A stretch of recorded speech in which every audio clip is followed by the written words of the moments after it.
foi nada de conteúdo. Desculpem aí o atraso na gravação.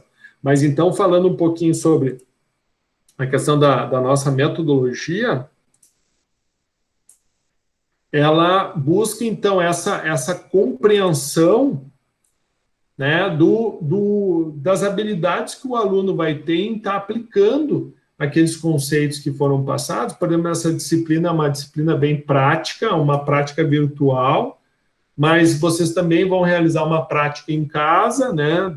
Por quê? Porque isso foi uma proposta que o professor fez, né, e que ela foi bem recebida. Eu já fiz essa atividade no semestre passado, e eu acho que é uma oportunidade que vocês têm de comparar a teoria com a prática. Modelar nada mais é do que transformar, né, através de equações matemáticas, a prever um comportamento, né, tanto químico quanto físico, mas essa prática a gente vai envolver mais um fenômeno físico. E daí, dentro dessa aplicação prática, o professor vai checar as habilidades que vocês, né, tiveram que aplicar, o quão hábil vocês foram. Obviamente que vocês vão ter a atitude de vocês avaliada, porque não é porque não vale nota que não tem que fazer, né? Na realidade, a gente entende, dentro do processo, desse novo processo, dessa nova metodologia, que o aluno é o precursor, né, da sua formação, entendeu? Não é o canudo que vai te tornar um profissional, mas é o teu dia a dia, é aquela construção que tu faz no estágio, é aquela construção que tu faz no aplicar a teoria que vem sendo trabalhada em sala de aula, né? E esse espaço vai estar sendo dado. Então, o aluno vai ter que se aplicar, o aluno vai ter que, né, querer, né, para evoluir, né? E, por fim, a gente busca um profissional que tenha valor, né, que saiba ser, né? Então, dentro disso, entra a contribuição nossa, né, para que vocês possam ir se desenvolver cada vez mais. Bom, então, depois vocês leiam isso com calma, ok? É muito importante. Aqui fala um pouco sobre as orientações gerais, tá, da nossa aula. Então, 1h30 é síncrona ou presencial, lembrando que a qualquer momento, se a gente começar a ter a aula novamente presencial, vai funcionar da mesma forma. Então, vai ser 1h30 de explanação, de apresentação de teoria, né, de apresentação de desafio, ou seja, de fomentar a parte teórica, 30 minutos para vocês reforçarem conceitos através da leitura de um artigo, da leitura de um material prévio, preparado, e 1 hora para vocês estarem realizando o TDE, né, que, da mesma forma, vai ser presencial, só que nessa dinâmica de nós estarmos com o computador, o professor, então, vai ficar com áudio e vídeo ligado durante 1h30. Nesses 30 minutos, o professor vai desligar o áudio, vai deixar vocês se concentrarem na atividade que vai ser proposta, e essa 1 hora, né, que vocês vão ter da aplicação, né, do desenvolvimento das suas habilidades, né, testando as atitudes, isso vai ser, o professor vai ficar com áudio e vídeo desligado, mas a qualquer dúvida, qualquer questionamento, o professor vai estar aqui, né, para dar esse aporte para vocês. Lembrando que a nossa aula começa às 19h, tá? A frequência ela é cobrada 75%, então, além dos prints que o professor dá, também a plataforma emite um relatório para nós. Então, eu consigo enxergar, o aluno entrou às 20h e ficou até às 9h, ele não vai ganhar a presença inteira, né? Ele vai ganhar metade da presença. E isso é uma coisa que conta, porque essa disciplina é uma disciplina presencial. Não é uma disciplina EAD nem semipresencial. Ela é uma disciplina que a presença conta, então 75% da frequência é cobrada, tá? Acredito que vocês não vão ter problema com isso, tá? O link para a nossa sala está aqui, é sempre o mesmo, né? Então, quem tiver interesse, me passa aí o e-mail de vocês, ou acessem o e-mail rede.ubra.br, que eu vou estar fazendo o convite, daí vocês conseguem entrar na sala sem a necessidade da autorização do professor. Bom, qualquer dúvida, qualquer questionamento, qualquer recado, professor, meu nome não saiu na chamada, aconteceu isso, caiu a internet, professor, onde é que está tal material, não estou conseguindo fazer isso, cozido, frito, assado, vamos usar essa sala de interação, esse espaço é para isso, tá? Bom, como é que vai funcionar a avaliação? Então, nós vamos ter o AP1, que vale 1,5 ponto, que vai ser o primeiro trimestre, e o AP2, que vale 2,5 pontos ao segundo trimestre. Então, vão ter relatórios virtuais, então vão ser atividades, e vai ser avaliado as habilidades de vocês, atitude para vocês estarem realizando essa atividade conforme combinado, e também vão ter provas objetivas, tá? Cada uma dentro dessas avaliações. Então, o espaço para as atividades de prova vai ser aqui, tá?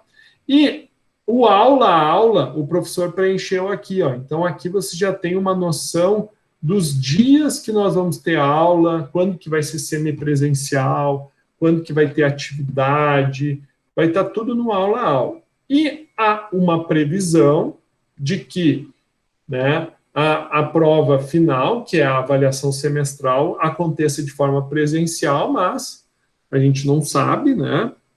Se não for presencial, a gente vai fazer via plataforma, mas toda orientação vai ser dada aqui e a prova vai ser realizada sempre aqui, né, nessa parte inicial, que é o bloco de sistematização. Então, aqui as atividades de avaliação final vão ser postadas aqui. Então, pessoal, alguma dúvida com relação à nossa plataforma? Acho que podemos seguir. Tranquilo? Tranquilo. Tem alguém aí ou caiu a internet? Tranquilo. Tranquilo, professor. Tudo Muito certo. Obrigado. Tranquilo. Ótimo. Muito obrigado. Então, aqui, né, a gente já falou disso, já falamos sobre a metodologia, dos horários, a média é 7, né? Lembrando que é a disciplina do currículo novo, né? A biblioteca virtual, então vocês acessam de uma maneira bem simples, né? Eu acredito que todo mundo já tenha acostumado, mas vai no autoatendimento como aluno, vocês entram aqui, ó, biblioteca virtual, já acessa, já bem tranquilo, vocês têm como os livros de preferência, já ficam salvos, é tudo bem dinâmico, bem prático. Se tu precisar da biblioteca física, eu aconselho sempre dar uma ligadinha para a Ubra, né, que ver os horários que vão estar funcionando. Em princípio, é o horário comercial, mas é bandeira preta, a gente não sabe, né, daqui a pouco mudou, mas com certeza vocês vão estar sendo supridos das necessidades teóricas que vocês tenham, tá? Bom, então, vamos dar continuidade aqui. Essa parte introdutória, eu acho que não ficou nenhuma dúvida, você já tem aí todo o embasamento, já tem uma boa noção do que vai ser, então, o nosso semestre, né? Então, essa disciplina em especial, né, ela vem muito nesse sentido, né? O advento da informática possibilitou aos engenheiros elaborar projetos mais complexos, assim como solucionar, né, modelos permitindo prever o desempenho de um determinado equipamento ou de um processo real em um universo virtual. Então, a gente viu aí colegas falando de grandes unidades de trabalho, falando de empresas, né, onde a gente percebe que tem uma série de processos envolvidos, e a questão do uso de ferramentas virtuais é que a gente vise, né, tá rodando processos com um custo mais baixo, né, e a gente consiga prever, né, parâmetros, prever situações que venham a contribuir para um melhor resultado, sem impactar em custo, sem impactar na segurança da planta e assim sucessivamente. Então, quais são os domínios, né, de um engenheiro químico? O que a gente espera do engenheiro químico, né? Então, qual é a nossa competência-chave como engenheiro químico? Bom, primeira coisa é entender um flow sheet, entender um diagrama de fabricação, né? Seja ele qual for, seja ele um diagrama de tratamento da água, seja ele o diagrama de um processo de fabricação de ácido sulfúrico, mas entender as minúcias, entender os fluxos, entender, né, o que entra, o que sai, né, entender qual é a operação que está acontecendo, é uma operação ou é um processo, esse sistema, ele é regido por alguma lei, é uma lei de balanço de massa, balanço de energia, momento, o que nós precisamos entender dentro desse processo. Isso é a missão de um engenheiro, investigar novos processos, tendo em vista o estabelecimento dos diagramas fabris de funcionamento. Então, você, um engenheiro químico que está se formando, tu tem que entrar numa empresa, né, que nem a gente vai lá no polo petroquímico, que é uma montoeira de tubo, mas se a tua responsabilidade, a unidade de benzeno, a unidade de aromáticos,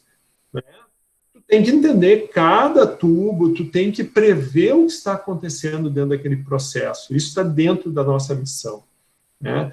Quantificar esses diagramas, né?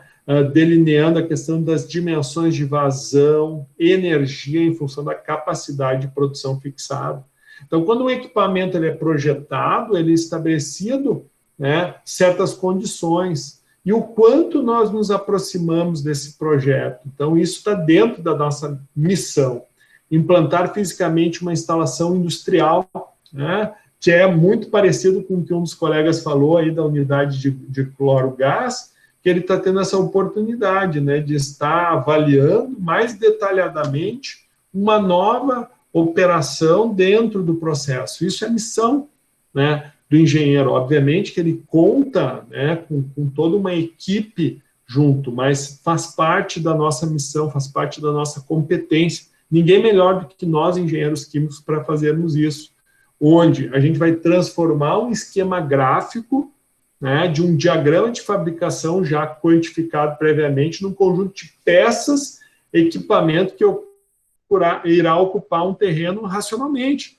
Então, seja uma estação de tratamento de efluentes, seja uma unidade de destilação de um solvente, seja uma unidade de refino, né, de óleo de soja, qualquer uma dessas operações, né, passa previamente por um modelo, né, passa previamente por uma análise, passa previamente por a elaboração de um projeto.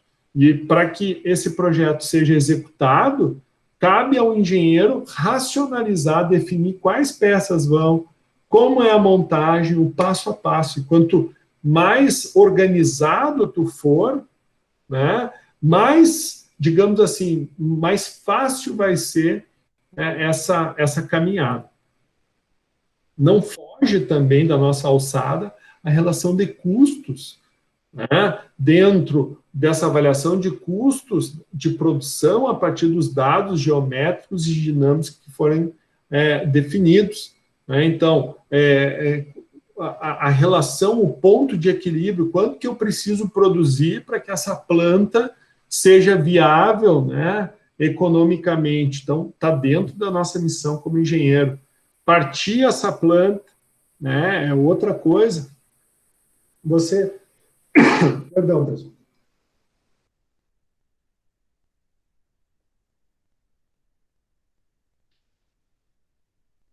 Então, você definiu o processo, definiu o projeto, né, implantou. Bom, agora vamos ver se funciona, né? Isso está dentro da nossa missão. E onde é que entra a questão da modelagem?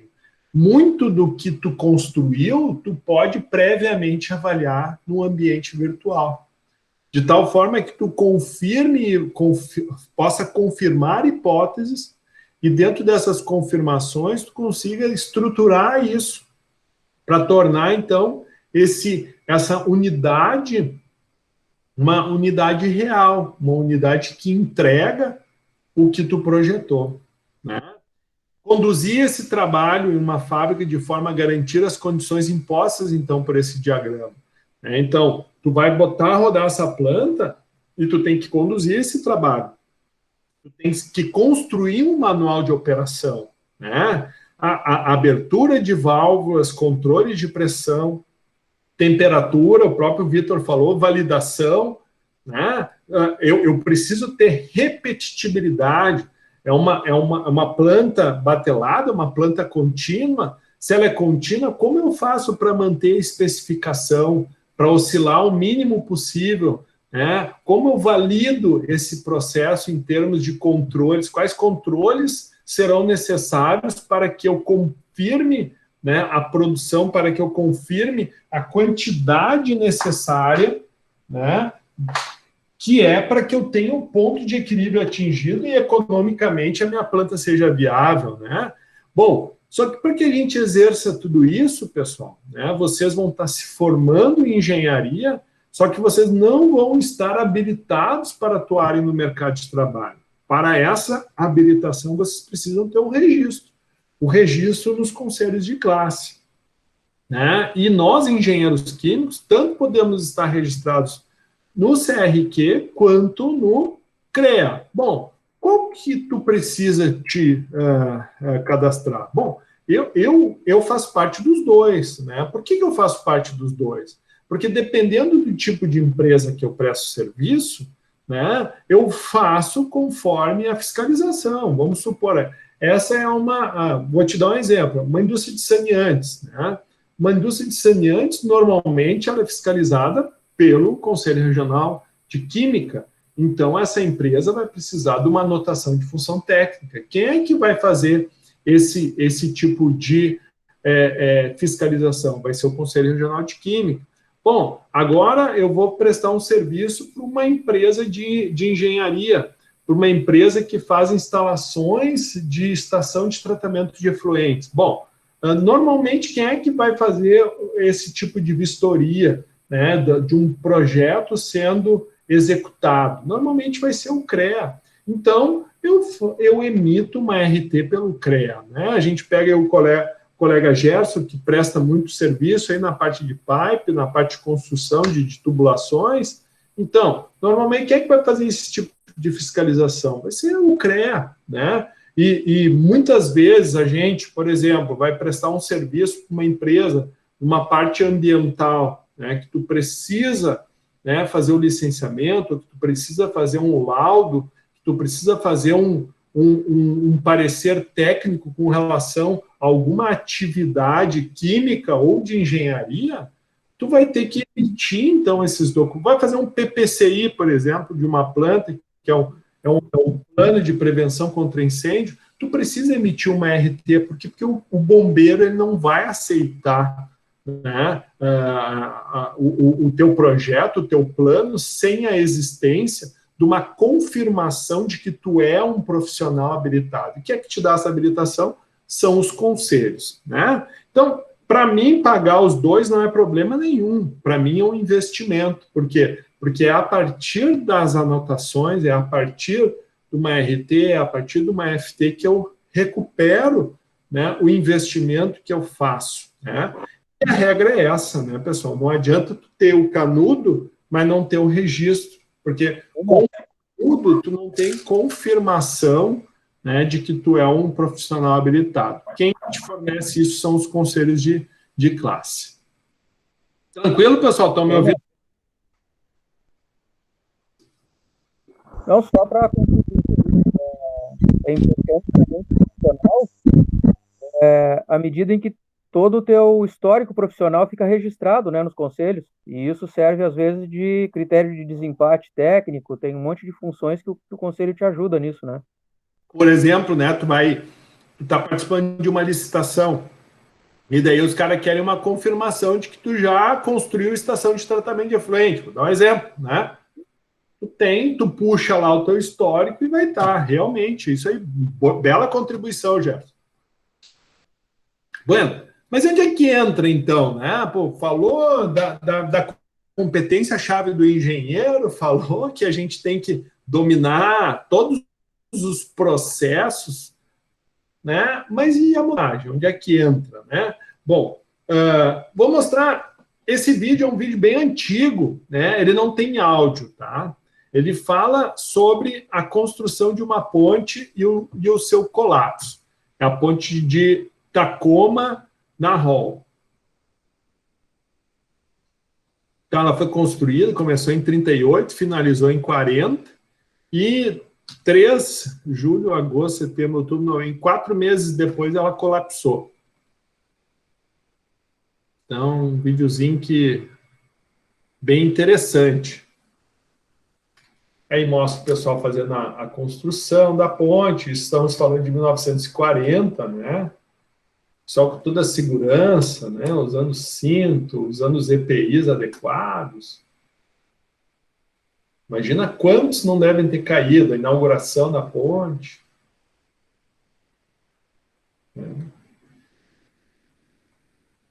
Tudo muito bonito, né?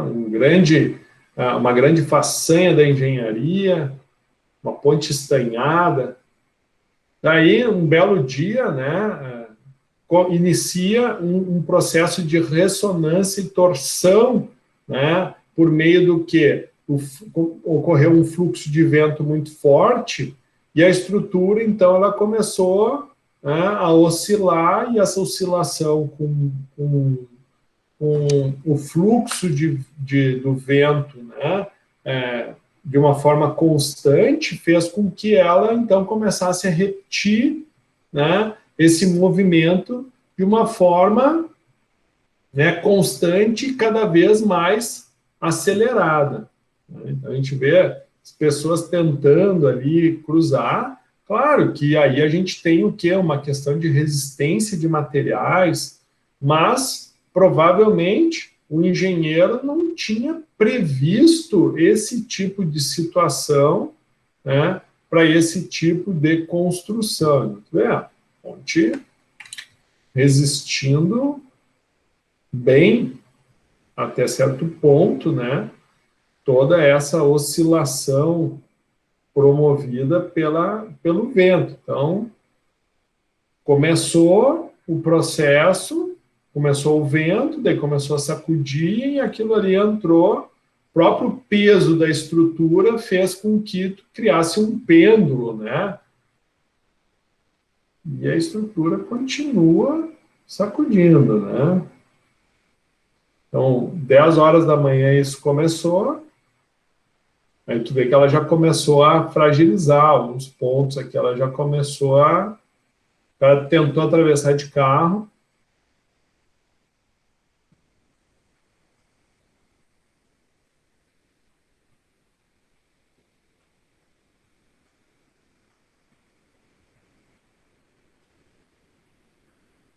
e 1h10 depois, então, ocorre o colapso aí da ponte, né? Então, será que isso não poderia ter sido previsto, né? Será que a modelagem poderia ter ajudado de alguma forma a prever o que aconteceu? Né? Alguma variável, será que não foi devidamente avaliada? Então, fica aí o vídeo, depois, se vocês quiserem, né, trabalhar com mais calma. Tem essa outra fala também de Thomas Edison, né, que diz, eu não falhei, apenas descobri 10.000 maneiras que não funcionam. Então, na realidade, o Thomas Edison, um grande cientista da época, né, um cientista do século XIX, que ele errou muito, né, mas ele acabou acertando também bastante, tem inúmeras patentes em nome dele, por exemplo, a lâmpada incandescente, que até pouco tempo a gente utilizava, foi uma das invenções dele, mas, na realidade, ele fazia muitas vezes, né, muitas experiências, era uma pessoa que trabalhava muito, né, e o que poderia ajudar ele, né? Então, assim, a necessidade de contenção de despesas, né, tem, por exemplo, para Thomas Edison ter realizado esses 10.000 experimentos, ele teve despesas, né, não só de tempo, mas de materiais. Então, dentro de uma necessidade de contenção de despesas, né, introduzidos na indústria química uma tendência para a realização de processos fortemente integrados, né? Então, essa necessidade da integração de processos, por exemplo, eu tenho uma corrente quente, né, que eu preciso esfriar, só que eu tenho uma corrente fria que precisa esquentar. Então, será que eu não consigo fazer uma integração? Né? Será que eu não consigo reduzir a temperatura aquecendo o outro? Isso entra dentro dessa integração. Tá? O SEC é um professor da URGS, foi o professor de onde a gente vai utilizar o software, né, que foi criado aqui na URGS, e esse software é o software que nós vamos utilizar para modelagem, e o professor SEC foi o orientador do Rafael, que foi o que, né, no seu trabalho de mestrado e doutorado, iniciou, né, digamos assim, o trabalho, a produção de um software livre, né, de código aberto, que é o que a gente vai utilizar para as nossas aulas. E esse material, embora ele seja de 95, ele ainda traz questões muito atuais. Né? Então, para esses processos, a validação da integridade do projeto e a sua operabilidade prática requerem a simulação de toda a planta com o uso de modelos rigorosos. Então, o que ocorre? Ok, eu tenho uma oportunidade, que é integrar uma corrente quente com uma fria. Mas como é que tu vai comprovar isso? Né? Será que tu vai propor o projeto, tu vai implantar o projeto e depois tu vai te arriscar a fazer com que ele funcione e se ele não entregar o que tu planejou? Né? E aí a computação, onde tu pode simular antes, né, de propriamente isso acontecer. Então, assim, o interesse industrial em técnicas e pacotes computacionais para modelagem e simulação de processos tem crescido muito, né, nesses últimos anos. Estamos falando de 95, então isso cresceu demais. Então, hoje a gente tem uma infinidade de softwares, não só específicos, mas abertos, de outras áreas, que são fundamentais, né, para o profissional do futuro. Então, quais são os fatores que motivam a empresa, né, para investir nesses pacotes? Né? Principalmente é a questão, assim, fatores econômicos, né, a necessidade de melhorias na produção, análise da segurança, né, do risco, redução, né, disso, redução da concentração de emissões atmosféricas e, principalmente, a reprodutibilidade de produtos químicos de alta qualidade. Então, será que se Thomas Edison, lá em 1800 alguma coisa, início do século XX, ele tivesse já acesso aos computadores, será que ele teria feito todas essas 10 mil experiências? Talvez ele tivesse tido o mesmo número de patentes, né, mas talvez realizando muito menos práticas. Ou, quem sabe, né, ele poderia ser muito mais produtivo. Né? Bom, então, tivemos aí uma visão geral, tá? Tivemos aí uma bela visão geral do que nós iremos buscar com a modelagem e simulação de processos industriais. E agora eu vou começar a introdução do conteúdo que vocês hoje já vão ter um desafio para estarem executando no segundo momento da aula, do TDE. Então, nós vamos começar falando de um processo físico, algo muito simples. Vamos começar falando do esvaziamento de um tanque, tá? Então, eu vou vou mostrar para vocês um modelo matemático, né, para avaliar esse tipo de fenômeno. Então, a gente pega esse tanque, nós temos aqui, então, um tanque retangular. Esse tanque, ele tem um volume, né, esse volume ocupado pelo líquido, né, onde a área dele, da base, não modifica, mas conforme a altura modifica, a altura vezes a área da base, tu vai ter o volume, né, que é esse Vzinho aqui. Bom, esse volume aqui, ele vai oscilar, né, conforme o fluxo de saída e, obviamente, o fluxo de entrada. Né? E aqui nós vamos ter o quê? Uma válvula. Então, a descrição desse processo, né, que a gente enxerga aqui, é um líquido que entra e um líquido que sai de um tanque pela ação da gravidade. Né? Não é um tanque pressurizado, é um tanque que está entrando líquido e está saindo. Qual é o problema? Né? O que nós queremos enxergar né? Porque tu definiu o que tu quer, né? Permite com que tu ache a solução. Então, deseja-se analisar a variação do volume. Para que o volume varie, essa altura precisa variar, né? E a vazão do tanque, ou seja, a vazão de saída dele, né, que vai ser a resposta do sistema, né, frente à variação da alimentação. Ou seja, se eu alimento mais do que sai, aumenta a altura, isso automaticamente afeta a minha vazão de saída e afeta o volume do tanque. Se sai mais do que entra, o contrário. Então, é isso que nós precisamos avaliar. Mas, matematicamente, como é que eu vou fazer isso? O que eu preciso avaliar? Bom, quando a gente fala de modelagem, a gente vai ter que buscar alguns termos técnicos, né? A gente tem que seguir uma linha de raciocínio para que a gente consiga executar essa tarefa, né? As 3 teorias fundamentais que a gente vai estar trabalhando é conservação de massa, conservação de movimento e conservação de energia. Então, com base nessas 3 leis fundamentais, a gente vai buscar, obviamente, a complementariedade com outras equações, mas essa é a base, onde a gente percebe que num sistema dinâmico, né, nós vamos avaliar o quê? A massa, a variação da massa do sistema vai ser uma dependente, né, da quantidade que entra, menos a quantidade de sai, né, mais o que fica acumulado dentro do sistema, né? E essa massa ela não pode se criar, não pode se perder, né? Nós precisamos que isso se conserve para atender a lei, né, de Lavoisier. Bom, com relação ao movimento, da mesma forma, né, o que nós vamos levar em consideração, né, em termos de fatores, né, a questão da viscosidade do líquido.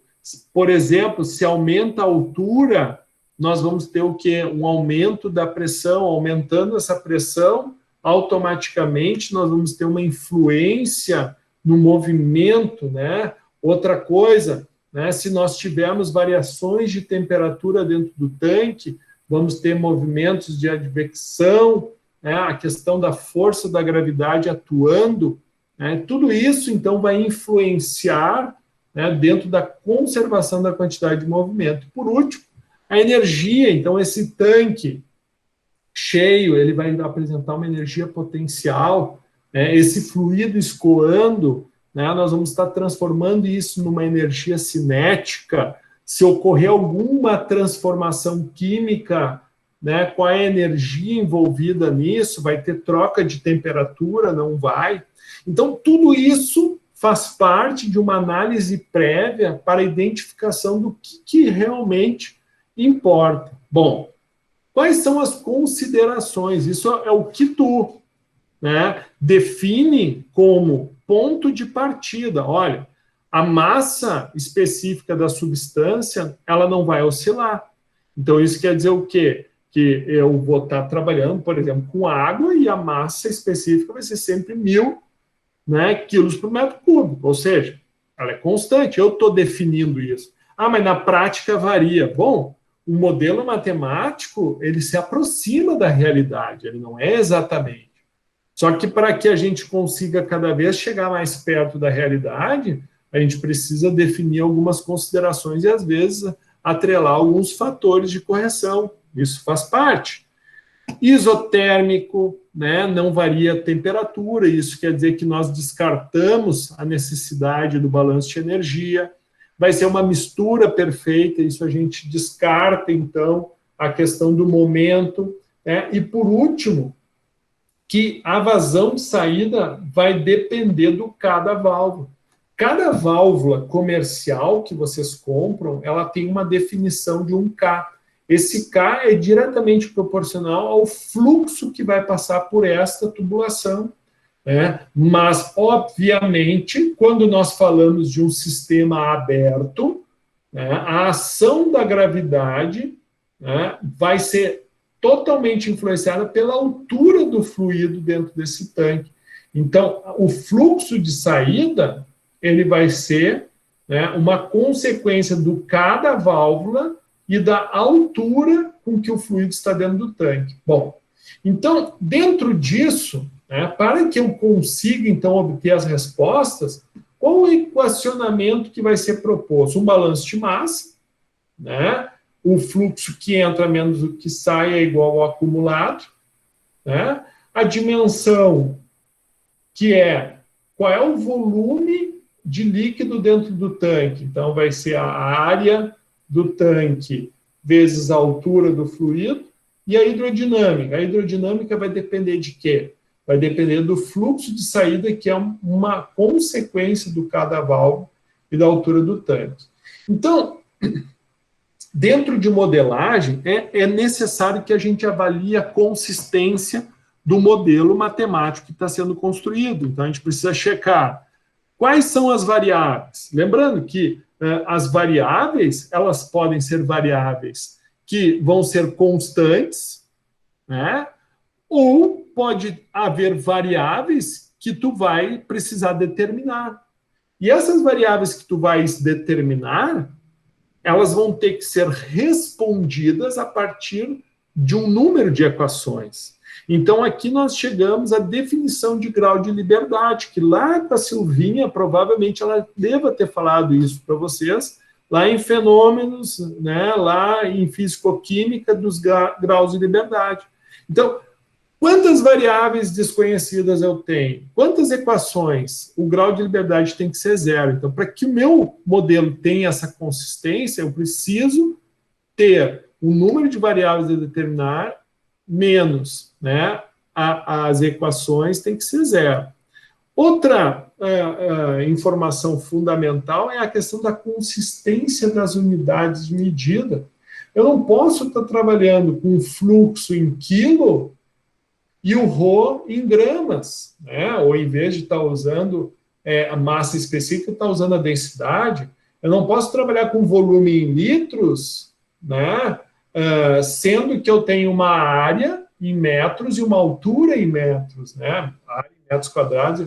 Então, essa checagem das unidades é fundamental na questão do entendimento e da consistência do nosso modelo, né? Por fim, então, para que a gente consiga chegar à definição da altura, do volume e automaticamente da resposta do sistema, então a gente aplica, né, aqui as equações e faz as derivações de tal forma que tu obtenha, então, as respostas, né? E essas respostas, obviamente, elas devem ser comparadas com os dados experimentais. Então, o escoamento de um tanque, ele matematicamente vai se obter resultados. Em tal tempo, a altura do líquido foi tal. Em tal tempo, a altura do líquido foi X, foi Y, e assim sucessivamente. Então, no tempo 1, por exemplo, a altura calculada foi essa, porém a altura experimental foi essa. No tempo 2, a altura calculada foi essa, a altura experimental foi essa. Então, esta sequência de comparações de resultados calculados versus experimentais me gera uma curva que nós conhecemos como R². E esse R², quanto mais próximo de 1 ele for, mais próximo o teu modelo matemático está da realidade. Obviamente que, com base nestas informações, aqui nós podemos definir, então, coeficientes de ajuste, né? Coeficientes que tragam, né, que permitam uma correlação e uma proximidade, então, né, dessa nossa realidade. Bom, pessoal, peço perdão, passei aí 7 minutos do tempo previsto, ok? Mas o que eu quero que vocês façam agora, tá? Então, vocês têm o material 1 e vocês também têm que baixar o Enzo, tá? Nós não vamos usar o Enzo hoje, mas está dentro da missão de vocês fazerem isso. Como é que vocês vão fazer, então? O material 1 está aqui, ó, leitura do material 1. O material 2, tá? Esse material 2 aqui, ele é o livro, o material do professor SEC da URGS, tá? Que tem esse material, essa leitura dessa parte prática que a gente acabou de ver.